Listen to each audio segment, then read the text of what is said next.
Halo, selamat datang kembali.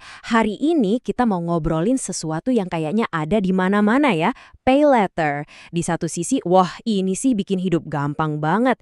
Tapi di sisi lain, ada satu pertanyaan besar yang perlu kita jawab bareng-bareng. Nah, ini dia pertanyaan intinya. Apakah pay letter ini beneran solusi belanja yang cerdas? Atau jangan-jangan tanpa kita sadari, ini adalah jebakan riba? Yuk kita bedah tuntas dari dua sisi, kemudahan digital dan juga kaidah syariah. Langsung kita mulai aja ya.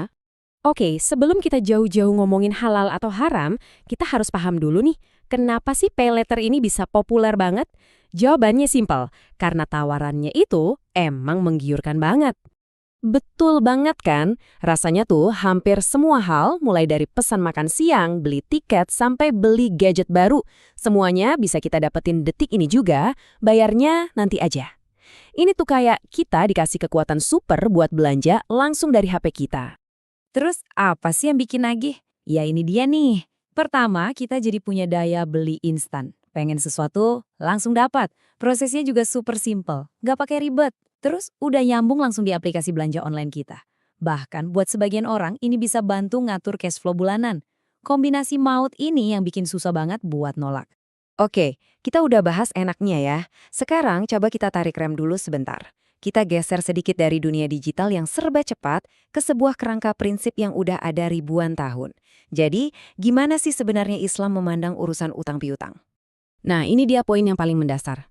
Bagi seorang muslim, urusan duit itu bukan cuma soal untung dan rugi, atau praktis dan nggak praktis. Setiap transaksi, sekecil apapun, harus punya landasan spiritual dan etika. Semuanya harus sejalan sama aturan main dalam syariah. Nah, aturan main yang tadi kita sebut itu dirangkum dalam satu bidang ilmu namanya fikih muamalah. Anggap aja ini kompas kita. Kompas yang memastikan semua kegiatan ekonomi kita dari jual beli biasa sampai utang piutang modern tetap berjalan di atas rel keadilan dan kebenaran. Dan ini dia, jantung dari semua diskusi kita. Ayat ini ngasih prinsip yang super jelas. Jual beli, silakan, halal, bahkan dianjurkan. Tapi ada satu garis merah tebal yang sama sekali nggak boleh dilewati. Apa itu? Riba. Sekarang kita masuk ke bagian yang paling krusial. Sebenarnya, apa sih riba itu? Dan gimana caranya sesuatu yang haram ini bisa menyelinap masuk ke dalam transaksi pay letter yang kelihatannya simple dan ngebantu banget? Gampangnya gini deh, riba itu adalah setiap tambahan yang disyaratkan di awal dari sebuah pinjaman atau utang. Di zaman sekarang bentuknya yang paling umum kita lihat ya bunga, atau bisa juga denda keterlambatan yang nilainya terus bertambah dan memberatkan. Tapi mungkin kamu mikir, loh, kan saya cuma bayar sesuai harga barangnya. Di mana ribanya? Nah, itu pertanyaan yang bagus banget. Kuncinya itu bukan waktu kamu bayar tepat waktu, tapi ada di skenario gimana kalau telat bayar. Coba deh kita lihat perbandingan ini, biar jelas banget bedanya. Kalau kamu bayar tepat waktu, ini murni jual beli biasa dengan pembayaran yang ditunda. Halal, nggak ada masalah. Tapi lihat kolom di sebelahnya.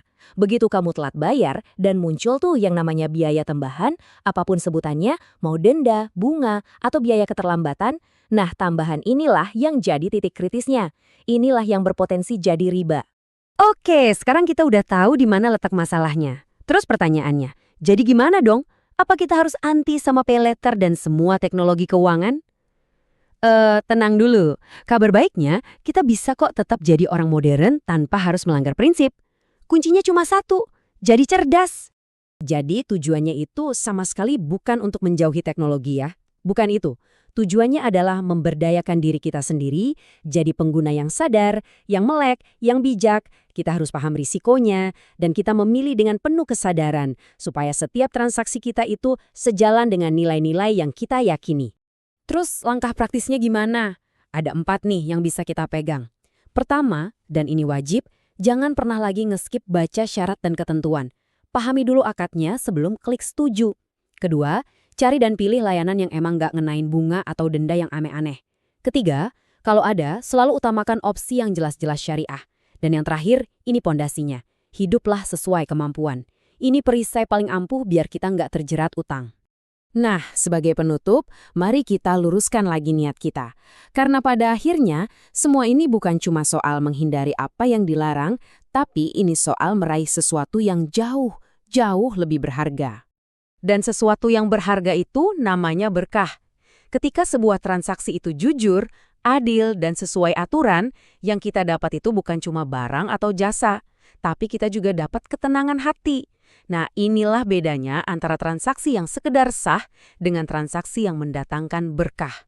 Dan ini jadi pertanyaan buat kita renungkan sama-sama. Setelah tahu semua ini, gimana cara kita memandang kebiasaan belanja online kita ke depannya? Kira-kira ada nggak satu langkah kecil aja yang bisa kita mulai hari ini untuk mastiin setiap kali kita klik checkout, yang datang itu bukan cuma paket, tapi juga kebaikan? Kita tutup pembahasan kali ini dengan pengingat yang bagus banget. Saat kita cerdas dalam bermuamalah, berarti syariat terjaga. Dan hasilnya? Insya Allah, transaksi kita jadi berkah. Terima kasih banyak sudah menyimak, semoga ada manfaat yang bisa diambil. Sampai ketemu lagi di pembahasan berikutnya.